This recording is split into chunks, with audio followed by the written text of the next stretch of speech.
In the throes of World War II, a power shift was brewing, one that would send shockwaves through history. Stalin was preparing his counterattack. The world was in chaos, nations pitted against each other, and amidst this turmoil, the Soviet Union and Nazi Germany were locked in a deadly struggle for supremacy. Stalin, ever the strategist, was observing the political landscape with a hawk's eye. His gaze fell upon the Vatican and the Catholic Church, institutions he deemed as agents of imperialism, and he began to suspect their motives. This suspicion was fueled by the actions of Catholic and Orthodox dissenters and the apparent exploitation of religion by Nazi power for political gain. These factors prompted Stalin to act, to prepare a counteroffensive that would challenge not just the military might of his enemies, but also their ideological influences. As the war raged on, Stalin readied his chess pieces for a daring countermove. In September 1943, Stalin made a move that was far from accidental. As the tide of war was turning, Stalin, the Soviet dictator, took a decisive step on the chessboard of power.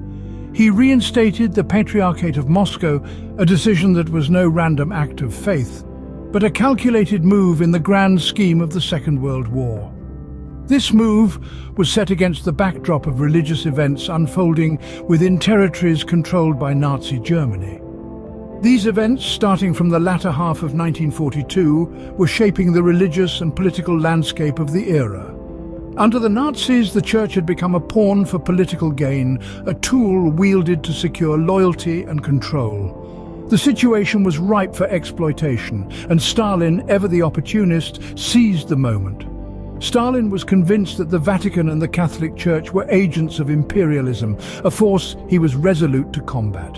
The re-establishment of the Patriarchate was a powerful countermove against the Vatican's influence. He sought to oppose the formation of a potential anti-communist international sponsored by the Vatican with his own pro-communist Orthodox international. The Restoration was a strategic play, leveraging the deep-seated faith of the people to bolster his power and influence.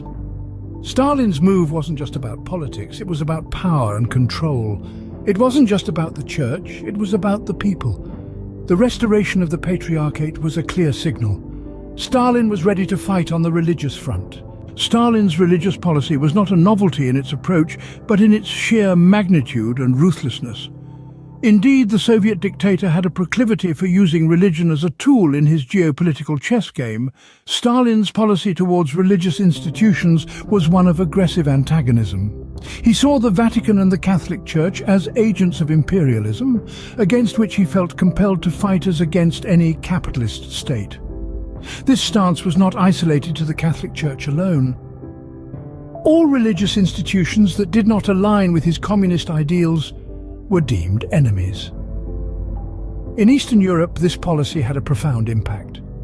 The political power in this region had a long history of attempting to resolve delicate geopolitical issues through measures directed against religious confessions considered adversaries. The sheer breadth and brutality of Stalin's policy, however, was unprecedented. To truly comprehend the severity of Stalin's policy, we need to look no further than the Polish government's persecution of Orthodox believers at the beginning of 1939. This campaign of repression, largely forgotten today, saw over 800 churches destroyed and many priests and believers mistreated.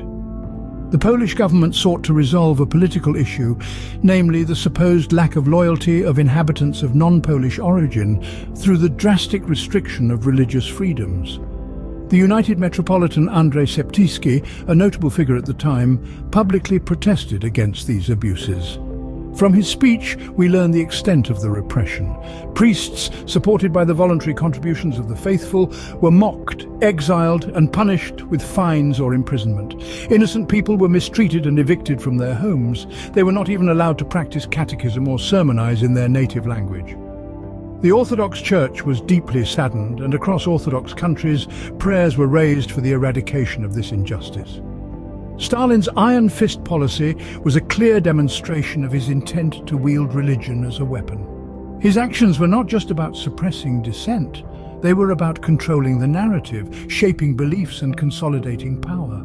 Stalin's counterattack left a lasting imprint on the global religious and political landscape.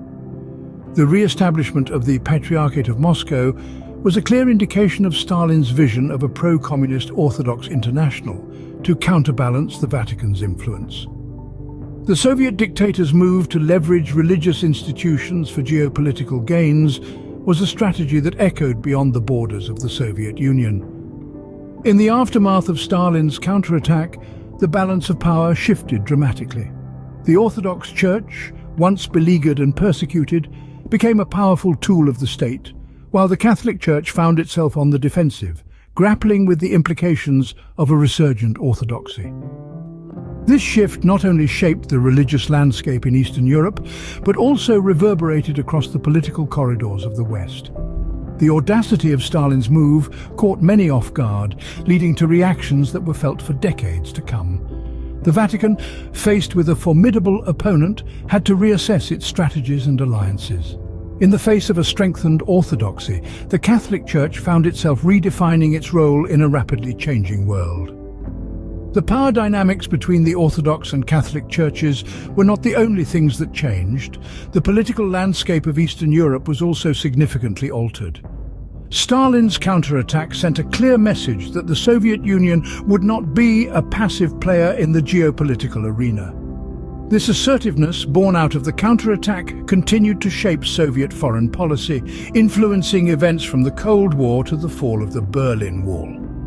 In retrospect, Stalin's counterattack was more than just a religious maneuver.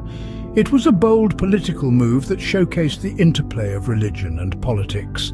It demonstrated how a seemingly spiritual decision could have far-reaching political consequences, altering the course of history and reshaping the world as we know it.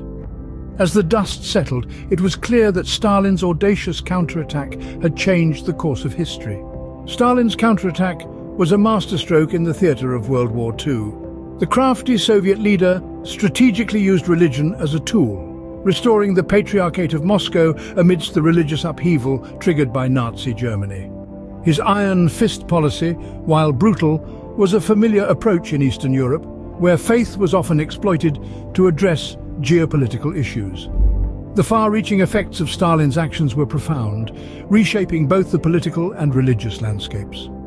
Stalin's counterattack was a testament to his cunning, displaying his ability to manipulate both political and religious landscapes to his advantage.